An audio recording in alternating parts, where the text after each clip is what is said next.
What's up, everyone? It's your boy Phil Stalker, the 96 Hedgehog here, and we are here for our MMDL draft analysis.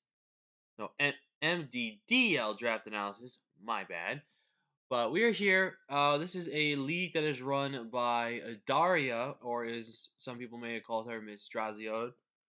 So she is a member of the TBL community. That, if you guys remember back in the day when we competed in the TBL, Daria was definitely one of the new coaches and has definitely become a big name now in the TBL as being one of the admins and mods in there, but also has hosted her own server, which has her own draft league, and that is the league that we are competing right now.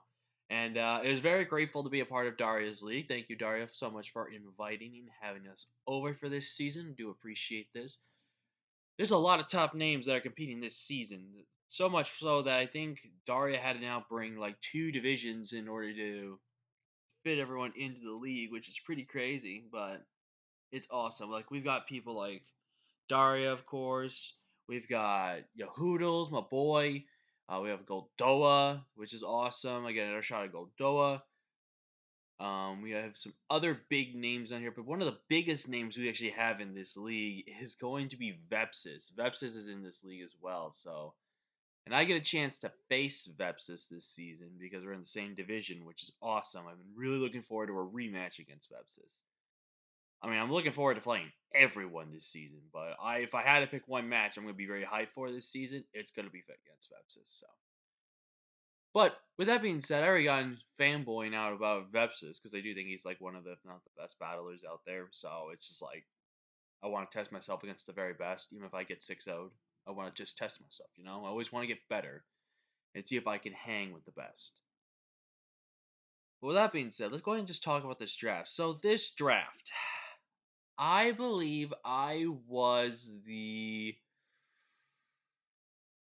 fourth pick. Yes, I was the fourth pick out of 8 coaches in my division, and that basically meant I was in the middle, and that sucked.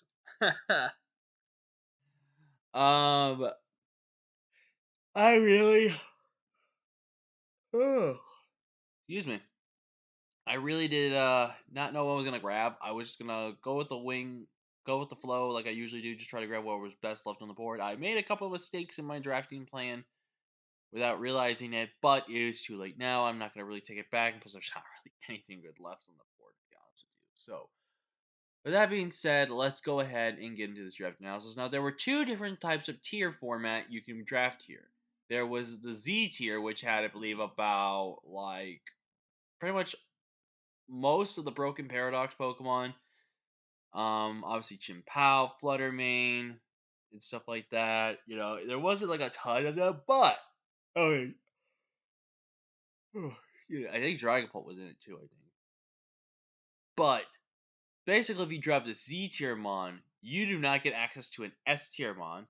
You only get one A tier Mon, 3 B tiers, and 5 C tiers. So basically, you're really handicapping your draft, and they're going to be pretty much like somewhat top heavy, if not mostly just top heavy draft. Yeah, if you're not going to be able to find good value in C, which I think I got a lot of great value.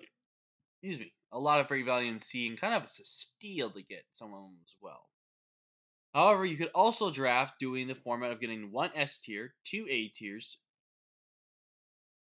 I think it's 3 B tiers, and 4 C tiers. So you basically would have had a better chance drafting an S to get 2 A's and then getting good B's, and then C's can be relatively good. And honestly, C's could have been prioritized in that matter because then. I'm sorry. C's would have been prioritized better there, but it is what it is. But I'm gonna stop rambling, stop talking. I'm gonna already try to make this video as short as possible because last time I think I made almost like 20 some minutes just for draft analysis. I don't want it really to be that long. So I had the fourth overall pick, and for my first pick, I had to take a Z tier Mon. And to be honest with you, I cannot believe this made it to me at number 4. I really am actually genuinely shocked, and that is my boy Chimpao. But we're rocking out with a new nickname. Shoutouts to my good friend Bloody, who's if you guys don't know, in the DDL, the Devil's Den League. That is run by my good friend Brendan, who I'm actually going to be a participating now. We take over Sophie's team, which I'm very excited for that. But he's changes his nicknames every week, and He for his battle against Flame, he literally called his chimp out Chiller 96. There's funny meaning behind that. He actually calls his center swords Griller, but it wasn't actually a directive towards me. It was actually based off an image, but now it's become a meme that Griller 96 is another Pokemon out there. So I went with Chiller just because of that, and I think I have to now make this a news, especially since it's my favorite Pokemon of the generation. But I'm not gonna too much about Chien-Pao, just because you already seen me use it so many times, and I don't care how many times I use this Pokemon. I love it to death. Even if I don't do the best with it, I absolutely love this Pokemon. It's so good. Now with my that was my Z tier. Now I basically have to get my A tier, B tiers, and C tiers now. And for my only A tier, I went with I picked Corviknight. Now the main reason I picked Corviknight is arguably the best Steel type to pair with Corviknight with Chien-Pao, just because of the fact Corviknight's defensive utility, which is super strong, paired well with the super good offensive capabilities that Chien-Pao does have. This does give me a defogger, which helps remove hazards, which is important on this team. But just overall, I feel like Corviknight's really good. It is been a very, very long time since I've ever tried Corviknight, so I'm really hoping I get the creative juices going with this Pokemon, and hopefully I can get back to being good with this. Because I know in the start of the gen of Generation 8, I definitely was using Corviknight relatively well. Probably not the full best, but I was using it relatively well. So, also, I'm doing these based on the tier picks, not the actual picks in the draft, just because it makes it more easier. And plus, it makes it look a little more professional. I like it. So, it's pretty cool. With the first of the three B tiers, I believe this was my first B tier pick, and that is Gardevoir. We're gonna name it Rias. If you know from the show, you know. If you don't look it up on Google, kids. But Gardevoir is honestly a bit of fairy type. I had been wanting to try for so long. Like I used Mega Gardevoir before, and I definitely did okay with it. Probably could have been a little bit better, but I did okay with it. But obviously, Gardevoir can be regarded as either better or worse depending on how you use it. And with items like that, excuse me, I'm sorry I'm yawning so much. Depending on what you do with it, I personally think this is gonna be a really good mod. I have seen so many good people like Veps. I think Veps has used this Pokemon. I know Gold loves using this Pokemon. It is one of his favorite fairies to use in Draft League. But I'm super excited to try Gardevoir. I've been really itching to try it, and I get my chance now, so I'm very much excited. Now coming to my second B tier, I actually picked up Palmont, and you're gonna see, as you can tell later on, that I made a mistake. But let's talk about it right now. Palmont has been a Pokemon that's been on my radar to try in Draft League for a long time, but I don't really knew if I really wanted to. I've definitely seen some great people use Palmont very successfully, which is kind of some of the reasons why I went ahead and just scooped up Palmont. But also, again, Palmont is one of the best counters to Chien-Pao in this Draft League format because not a lot of types have like good priority. Like Lucario has amazing priority in Vacuum Wave, Bullet Punch, which can beat Chien-Pao easily. Another good another good Mach Punch user is Palmont. Palmont gets access to this and is again another phenomenal check to Chien-Pao. So the fact that Chien-Pao needs to, like one of its two checks countered, why not draft it? Sorry, guys. I don't know why I'm yawning so much. But Palmont, I think, is really good. Now, Revival Blessing is banned.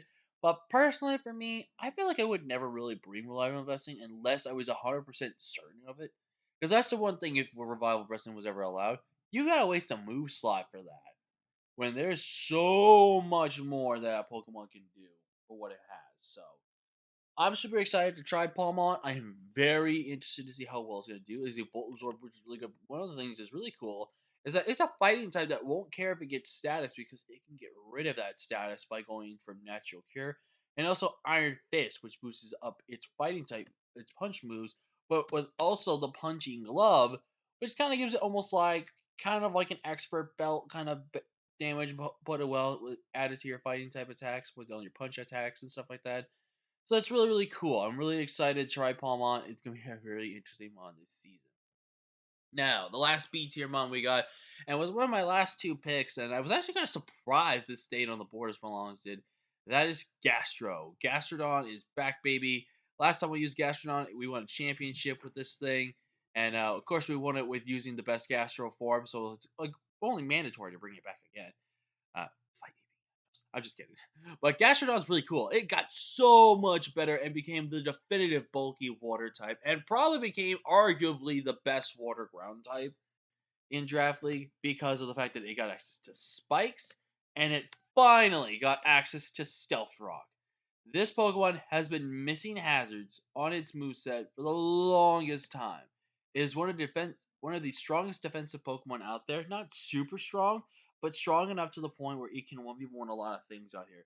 Does have three solid abilities. Sand Force not really as solid as you really want it to be. Sticky Hold has its uses, but one of the good things too is Storm Drain, which gives you a water immunity for this team. Water immunities are usually really to be good, and also kind of switch it to if your opponent's not going to think that the Gastrodon is going to be that. And plus gets rid of a neutral weakness that Gastrodon would have as well, which is also pretty cool. So Gastrodon overall, very excited to use it again this season. I think it's the second time I've ever tried Gastrodon, so this should be a lot of fun.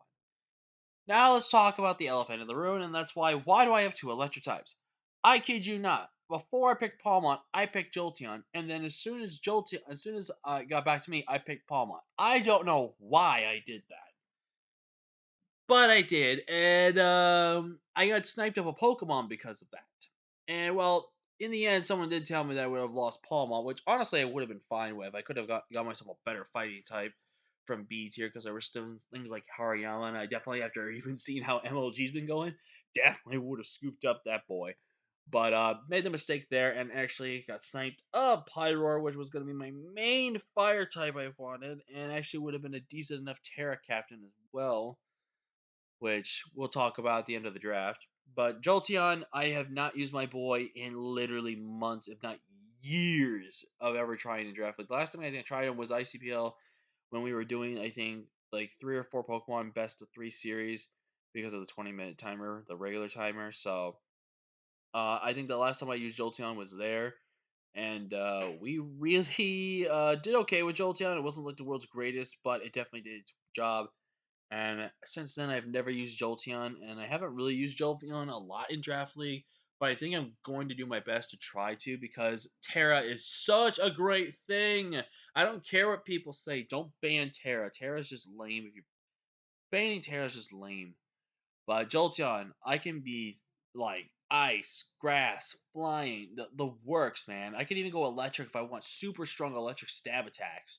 This gives me a second Volt Absorber, which is really good, but it also gives me a on with Quick Feet. Now, if you guys don't know what Quick Feet does, basically, I get a Choice Scarf speed to my stat if I have a status. So if I'm like burned or toxic or anything like that, I'm fast. I'm fast. I basically have a Choice Scarf on this Pokemon, which is pretty cool because it does make sense. Like Modest now works super well. The one problem with running Quick Feet though is that you're forced to run a Flame Orb almost every single time just to be able to activate it, and you might be forced to run Protect on it just to be able to do that as well.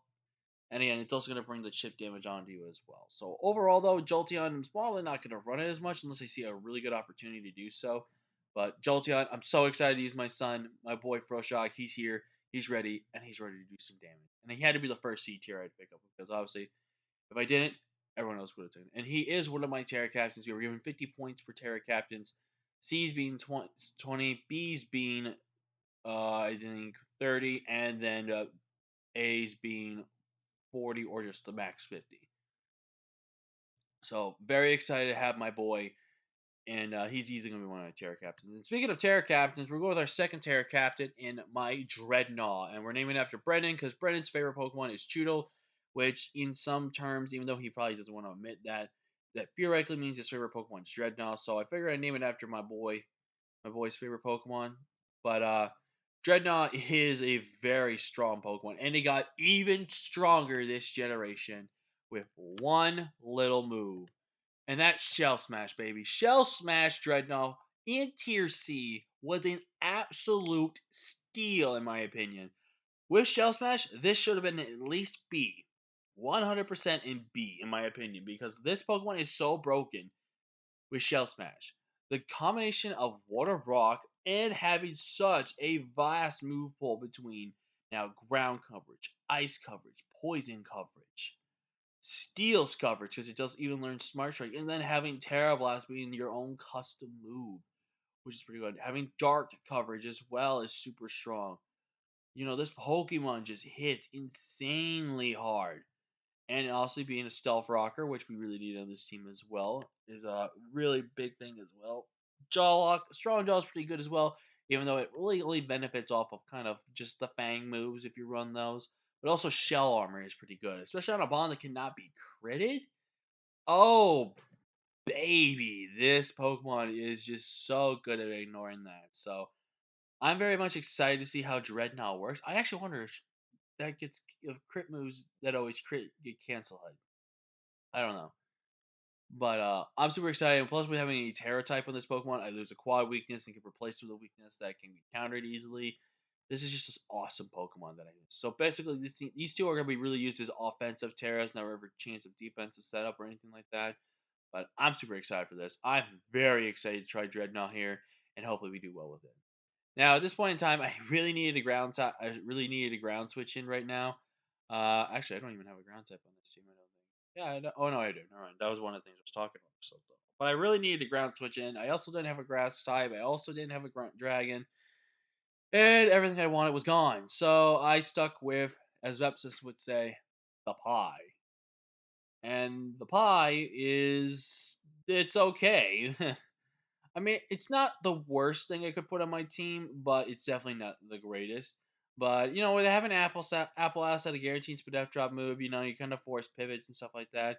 It's a decent enough defensive utility Pokemon as well, with having things like Iron Defense and having things like Sucker Punch, Reflect, Light Screen for screens, Leech Seed, and stuff like that. Like it's not like terrible, but it's not still the greatest thing out there. Ripen's an okay ability as well, double effect and varies. But obviously, one of the main things I wanted to draft this thing was because of its fake compatibility, which kind of helps taking at least one ice type attack, which is relatively good, and at least taking a good amount of fire switching, which onto this team. And this team really kind of doesn't like fire as much, but having Dreadnought, obviously, but that's a burn opportunity there. Then it with Cloth, and also my Galate with my Flareon, as you see there. But overall, I think this was a really good pickup, regardless, to help with the fire switchings that I needed. And very excited to try Appleton. Never really used this. He's back. Yeah, Cloth's back, and we're never using Cloth so far in the VBL, and I don't think he ever will be. But I think in this type of a format, Cloth definitely makes a lot more sense to be bringing.